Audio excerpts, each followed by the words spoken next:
ہم کریں گے ہر مظلوم کی حمایت۔ السلام علیکم، میں ہوں حورین فاطمہ اور آپ دیکھ رہے ہیں حمایتی نیوز HD چینل۔ نظر ڈالتے ہیں آج کی اہم خبروں پر۔ وزیر اعلیٰ پنجاب مریم نواز نے بھارت کو واضح پیغام دیا ہے کہ اسے بے گناہ شہریوں پہ حملہ کا خمیازہ بھگتنا ہوگا۔ شہداء کے خون کو ایک ایک قطرے کو حساب دینا ہوگا۔ وزیر اعلیٰ مریم نواز نے لاہور سمیت دیگر مقامات پہ ڈرون حملوں کی مذمت کرتے ہوئے بروقت بھارتی ڈرون گرانے پہ پاک فوج کو خراج تحسین پیش کیا۔ مریم نواز نے لاہور، گجرانوالہ، چکوال، راولپنڈی، اٹک، بہاولپور اور دیگر شہروں دیگر اداروں کو الرٹ رہنے کی ہدایت کی ہے۔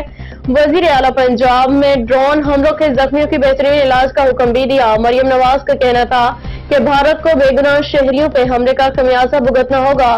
شہداء کے خون کے ایک ایک قطرے کا حساب دینا ہوگا۔ واضح رہے کہ پنجاب حکومت کے مطابق صوبے کے تمام تعلیمی ادارے 9 اور 10 مئی کو بند رہیں گے۔ باخبر رہیے ہر جگہ ہر وقت، جانیے ملکی و غیر ملکی حالات و واقعات یقین کے ساتھ۔